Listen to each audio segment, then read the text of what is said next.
Sveiki, aš esu Jurgita Jaruševičienė, mokosi.lt vadovė. Šiandien mūsų tinklalaidėje prie kavos po pamokos, šiandien su manimi yra Giedrė Žlibinienė, Energy Smart Start programos vadovė. Sveiki visi. Labas, Giedrė. Kaip laikaisi šiandien? Ačiū, gerai. Gerai. Kaip tu? Gerai, ačiū.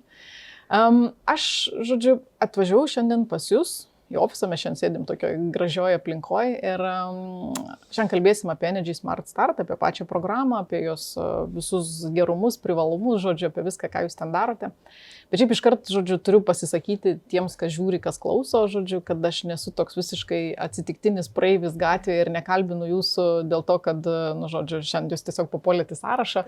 Bet šiaip pati programa yra man labai artima, labai sava.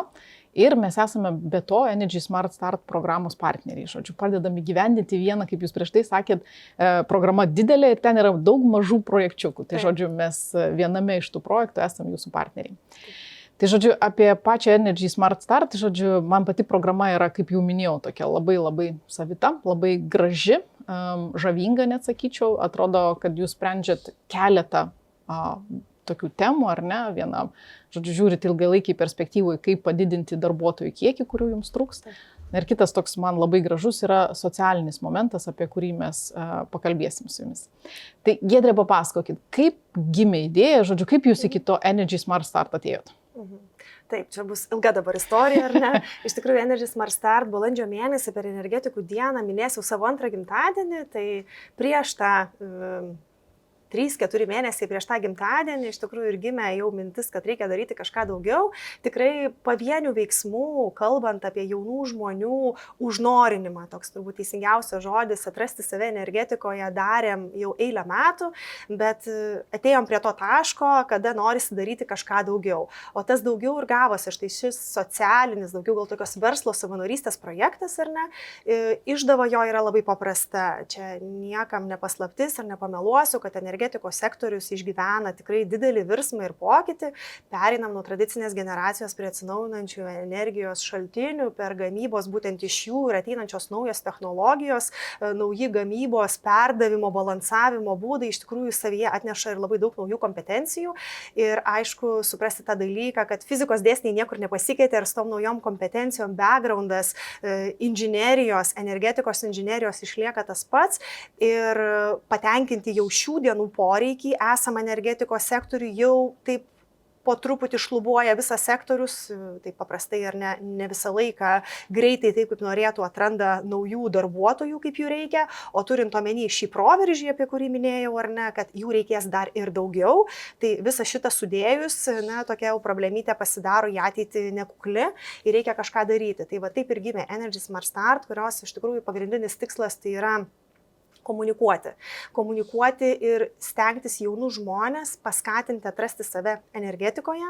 Tai ir taip programą ir nukreipiam, ar ne, darbą su mokyklomis, su įvairiausių klasių moksleiviais. Aišku, didysis dėmesys yra 9-12 klasė moksleiviams, kurie jau yra daugiau profiliuoti į STEAM kryptis, ar ne. Ir tada darbas su studentais, studentams stipendijų davimas būtent tų studijų krypčių, kurios mums yra be galo svarbios. Nes dar viena iš dedamųjų buvo, kodėl reikia pradėti šitą projektą, pasižiūrėjom, o kokie stojimai mūsų šalyje yra į šitas pamatinės energetikos specialybės. Ir aišku, jie buvo labai liūdni, jie buvo smarkiai mažėjantis ir turbūt vienas iš dalykų davimas stipendijų ir toks paskatinimas, nes pinigai visą laiką motyvuoja, ar ne, ypatingai jaunus žmonės, kurie baigia mokyklą ir nori būti nepriklausomi. Tai mes galiu paklausti jūs truputį tada pertrauksiu, kokia būna stipendija? Tai žinot, visiems skaičiai patinka, jūs taip, duokit mums. Graži stipendija, galiu dviem būdais atsakyti. Arba 3000 eurų per metus, arba 10 stipendijų po 300 eurų. Jo. Ir mes stipendijuojam 1 ir 2 kurso studentus. Tai iš tikrųjų pirmus metus startavę ėmėm tik 1 kursą, nes antras dar buvo ne mūsų augintas, vadinkim taip ar ne. Tai turėjom 51 kurso studentų, dabar jau jie yra 2 kurse. Tai tie 50 studentų per 9 aukštojo mokslo įstaigas, tai yra visos šalies valstybinės aukštojo mokslo įstaigos, kuris turi mums svarbę šitą studijų kryptis, elektros ir energijos inžinerija, 6 kolegijos, 3 universitetai gauna po 300 eurų per mėnesį 10 mėnesių, tai kiek trunka visi mokslai, akademiniai metai ir 2 metus lygiai taip pat. žinot, dar truputį grįžkime atgal. Žodžiu, įtikino, 300 eurų labai neblogai skamba. Tai žodžiu, bet dabar pati ta Energy Smart Start programa yra toks skėtis, ar ne, ir po to skėčių mes turime kelias įmonės. Ką mes ten turime po to skėčių, jeigu galima? Čia apie partnerius kalbame. Apie partnerius, taip. Partnerių mes turim tikrai ne vieną. Iš tikrųjų, kita mūsų, kartu su mumis startavom, tai iš tikrųjų 3 juridiniai vienetai, taip čia pasakysiu, ar ne?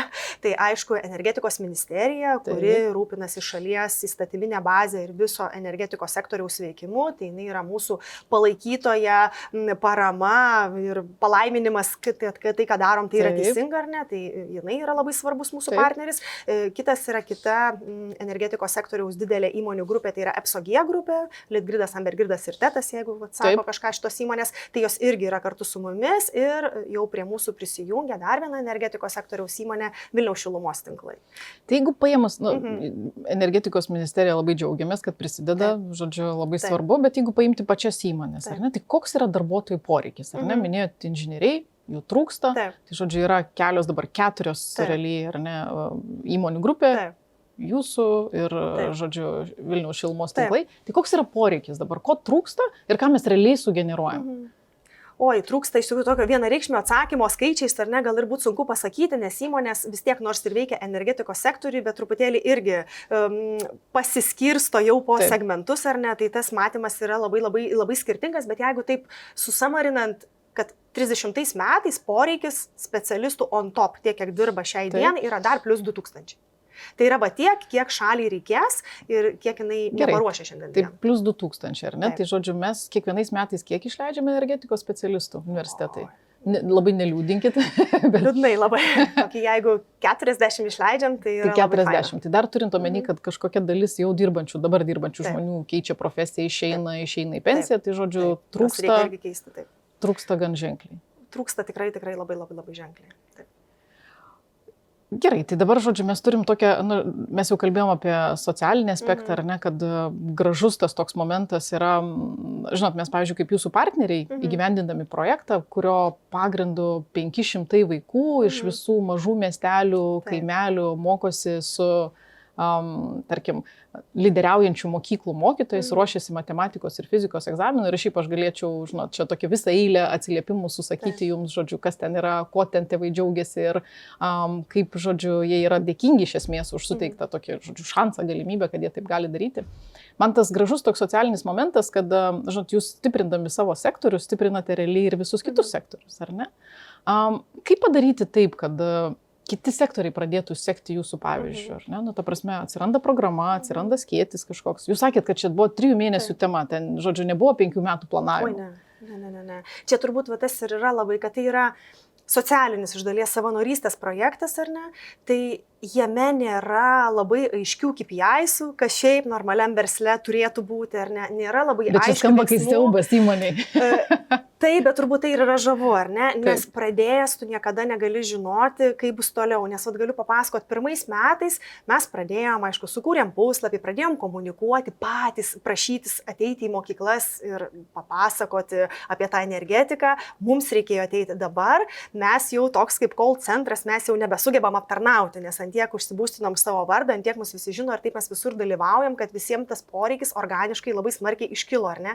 Ir va tada tu pradėjęs partneriauti nežinai, į kiek tu nukeliausi ir kur tu naisi ir kiek projektų, prie kurių prisijungiam, ar ne, kartu, kas liečia aukštųjų mokyklų projektus, pavyzdžiui, Vilnius Tech turi nuostabią ateities inžinerijos mokyklą 9-12 klasių mokiniams, fantastiškas per šalį vykdomas projektas ir mes jau esam pas juos. Vilniaus universitetas turi Fotoną, jaunųjų fizikų mokyklą ir mes jau irgi bandom būti tenais, ar ne, kažką daryti, nes natūraliai tu pamatai, kad ne tu vienas esi šitoj problemoje, ar ne, ir tai, kad trūksta verslui inžinerinio personalo, tai yra viena, bet kai tu pradedi vynioti problemą, priežastis, o kodėl taip yra, tu supranti, kad per mažai stoja, o kodėl per mažai stoja, nes matematika blogai išlaiko arba fizikos neišlaiko, o kodėl neišlaiko, nes mokytojų nėra. Tai žodžiu, kodėl mokytojų nėra? Tai gilin. Taip, ir tada tu supranti, kad tavo kelyje gali prisijungti labai didelis būrys partnerių, kurių problemyčių tavo problemoje irgi yra. Ir va šitas turbūt ir yra labai platu ir labai žavu ir jisai labai daug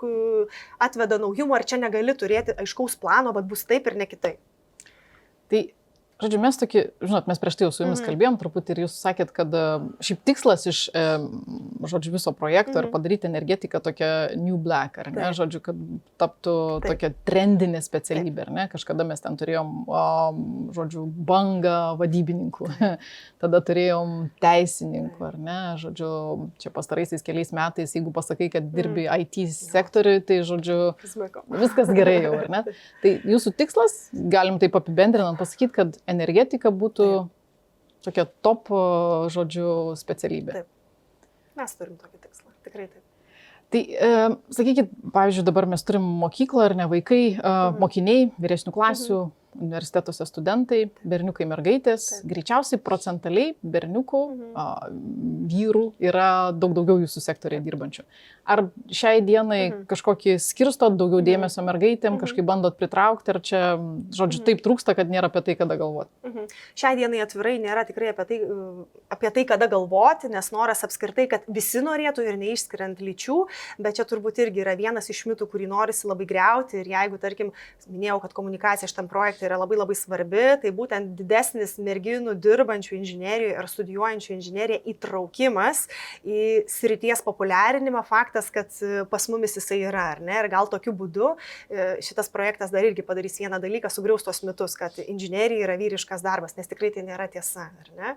Ir moteris lygiom teisėm gali daryti tą patį, ką ir daro vyrai. Bet taip, kad sakyti atskira linija, va čia merginos inžinerijoje yra mūsų topikas, tai tikrai taip nėra, mes žiūrim plačiaja prasme. Populiarinimą. Tai kaip įsivaizduotumėt, kaip turėtų atrodyti, tarkim, pati programa per 5 metį, kokie jūsų, žodžiu, jau sutarėm, KPI nėra, return on investment labai neaišku, žodžiu, bet po 5 mečio, ne, kaip atrodytų pati programa? Taip. Tai, taip, čia pasakiau drąsiai, tų KPI-sų nėra, aišku, jų nebuvo, kaip mes sugalvojom ir jie galbūt nėra tokie kryžiumi kalti ir kad mes vėl dėl jų dirbam, bet natūraliai jie organiškai gimė, ar ne? Tai vienas turbūt iš mūsų tokių svarbiausių, tai mes labai sekam stojimo kreives ir žiūrim, kaip sekasi stoti, tai šiais metais jau po 1,5 metų programos matom beveik 30% augimą į mūsų stipendijuojamas ir populiarinamas studijų kryptis, tai labai gražūs skaičiai ir tada natūraliai darai daugiau veiksmų, kad dar tai kiltų ir didėtų šitas dalykas. Tada kitas dalykas, ką darom, tas visa kelionė studento, ar ne, kuris gauna stipendiją, tai irgi jinai keliauja pas mus grupėje. Tu pirmais metais gavai stipendiją, bet tu ją gali prarasti, nes tu turi gerai mokytis. Jeigu tu studentausi, o nestudijuosi, tai sorry, ateis tas kitas.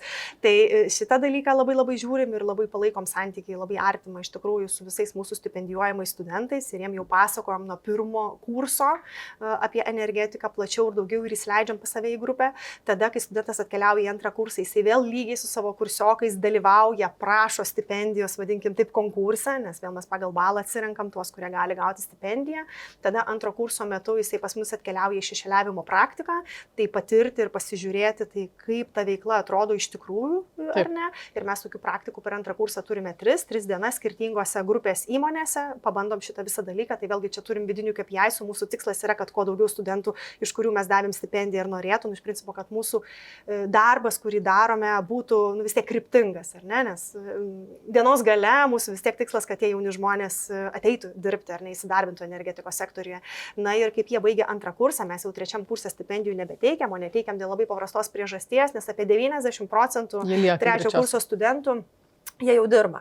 Tai stipendijuoti žmogų, kuris nebūtinai pas mus, bet apskritai tiesiog toksai yra trendas, kad jaunas žmogus pakankamai greitai įsilieja, nebūtinai kvalifikuota, bet į darbo rinką, tai derinti ją mokslą, įsipareigojimą, stipendijos įmonėje, ten šešėliauti, praktikuotis ir dirbti, yra tiesiog neįmanoma. Tai stipendija 2 metai ir tada antro kurso pabaigoje jisai gauna pasiūlymą 0,5 metų trukmės, 0,5 etato užimtumo apmokamai praktikai. Bet šiaip, žinot, jeigu, ta prasme, jūs ten yra labai aiški logika, jie dirba 3 kurse, bet ir šiaip paėmus bet kurias studijas, toks didysis nukritimas būna 1 kurse. Tai mes, jeigu dirbam su kokiais kitais partneriais ar ne, ruošiam jų, žodžiu, sektoriui reikiamus darbuotojus, tai irgi visada sakom, kad dėrėtų palaikyti 1 kurse, palaikyti už rankos, nežinau, duoti mentorių, pagalbą, dar kažko, kad jie, žodžiu, kuo ilgiau čia išbūtų. Tai mes palaikom 2 metus už rankos. Antrų metų pabaigoje jau pakviečiam pas mus į praktiką apmokamą ir po tos apmokamos praktikos, aišku, jiems yra siūlomas darbo kontraktas. Tai vat ir grubiai kartu su šešto semestro pradžia jis jau tampa pilnaverčių darbuotojų pagal specialybę, tai tikrai yra labai ankstyvas karjeros kelias, ar ne, dar neįgijus aukštojo mokslo diplomo jau dirbti pagal specialybę. Čia studentam dėl to esam labai labai patrauklus ir šitą kelionę, nes jeigu kolegijose šeštam semestre jau jie rašo baigiamąjį darbą, ir jeigu tu jau dirbi pagal specialybę, tu rašai darbą pagal specialybę, nu čia iš principo vinvinas iš abiejų pusių. Su universitetais truputėlį aišku kitaip, jie aštuntam semestre rašo šitą dalyką, bet mes irgi puikiai sumečinam visą šitą dalyką. Tai, žinot, aš kuo toliau jūsų klausau, to man čia viskas gražiau skamba, bet tai, žinot, jau, žodžiu, pardavėt. Jau buvo prieš tai nupirkus, bet dabar galutinai pardavėt.